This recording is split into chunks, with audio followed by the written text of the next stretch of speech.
Now we got to move to another incredible talent. Long, athletic, gifted, top 247 cornerback Chace Calicut. You, my friend, we're 24 hours away from your big decision. Yes, sir. You are going to announce here live at the OT7 finals. How does it feel to finally be at this moment, man? It feels great. I've been working for this moment my whole life pretty much. Ever since first couple of days of football practice in youth, Little League, Pee Wee, I've been waiting for this moment. So, yeah, it's going to be big. Has the process gotten stressful? Is it a point where you're comfortable with everything? Are you controlling it at your own pace? How would you kind of classify how everything's gone, especially over the last couple months? Yeah, it's been smooth. I've been doing everything at my speed, making sure I don't overthink things, move too fast, like scheduling OVs too far down. Like I just had to make sure everything was right and at my own speed. All right, you got 3 finalists. I believe it's down to Texas, Georgia, and Michigan. Start with Texas. What do you like about the Longhorns? There's not much you could say wrong about the Longhorns. I would say school's 2 hours away from my house. The DBs, they Coach Akina and Coach Orfe, he knows how to produce DBs to the next level. They both know how to get them to the next level. And yeah, Texas is a great school. What do you like about the Georgia Bulldogs? Yeah, same thing with Georgia. They're always a natty contender team. Coach Kirby Smart and Coach Dante Williams, they both are well respected around the league and college level. They both know how to develop DBs to the next level, and that's a good school to go to if you want to be a first-rounder DB. Last but certainly not least, you got the Michigan Wolverines. You've been to Ann Arbor. What was all that like, and what stands out about Michigan? Yeah, Ann Arbor's a great town, college town, and the academics at Michigan is unmatched.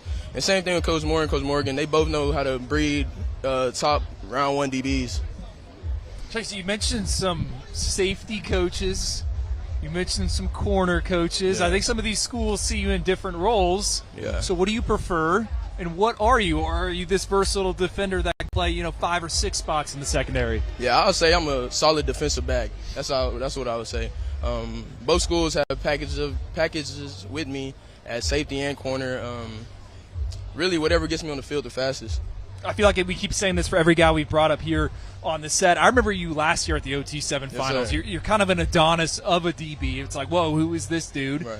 You hadn't played much to date, right? You're at North Shore, a program that constantly churns out, right, 4- and 5-star prospects. You end up playing your junior year alongside Devin Sanchez, who right, goes to Ohio State. So, what do you think you do best, and what has it been like learning from a guy like Devin Sanchez, who's expected to play as a true freshman here for the Buckeyes? Really, I'll say what I took from Devin the most is his work ethic. He always kept his head down and made sure he's getting the days working, not taking days off. He was a real good grinder, I'll say. He wasn't slacking on like lifts or anything. You get into the final 24 hours before you make that decision. Yes, sir. I'm sure you got the coaches blowing you up, but you probably have some of the commits to those other 3 schools. Oh, yeah. Which recruiting class would you say right now is recruiting you the hardest, that's blowing your phone up the most? I'll say Texas guys, Jermaine Bishop, Diabell, all those boys. I see them all the time, so I'll say they always, Texas, those Texas guys, they be pushing the commitment the hardest. You see him all the time. I mean, we've seen Jermaine Bishop. He's a 5-star. He's an elite talent. Yeah. What makes him such a good player? I mean, you know better than most people. Yeah. Really, I'll say his athleticism and just the way he plays with that type of swag. He's Batman. I mean, hey, bro just be having fun out there. That's what I would say, though. He just be having fun, turning up.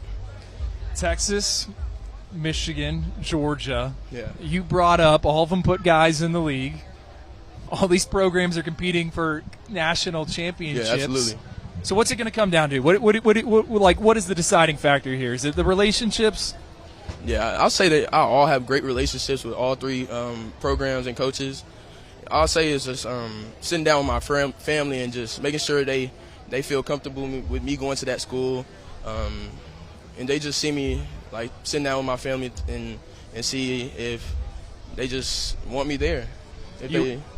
You went viral a couple months ago at one of these OT7 regionals. You jumped up on a stage. It was like a 40-inch vertical jump. What are we going to see over the next few days? How are you going viral? Oh, man. Stay tuned. That's all I'll say. Something big coming. If I catch a pick, something big coming.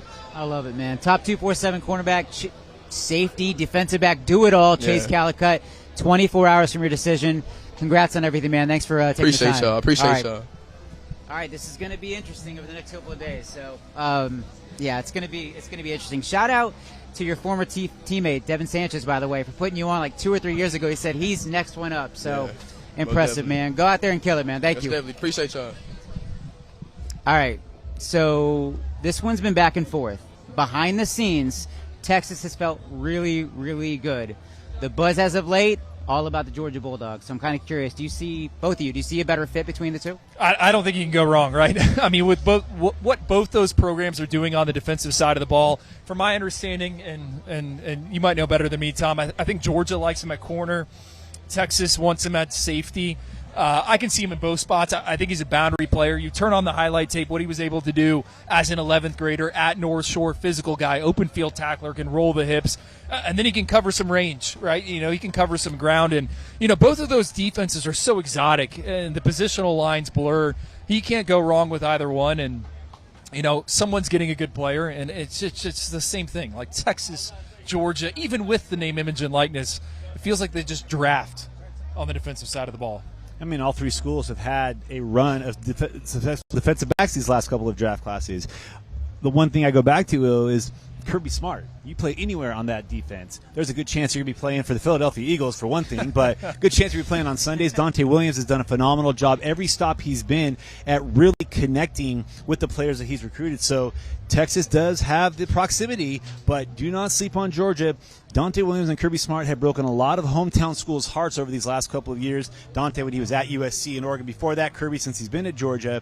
And that's why you can't ignore what Georgia's done. But we're also seeing a little bit of momentum coming from Michigan these last couple of weeks as well. So like you said, this could go one of three ways. But we go back to what we talked about with Smoke earlier. Does the closer you get to it, does that hometown school have the final pull? We'll know in a little less than 24 hours.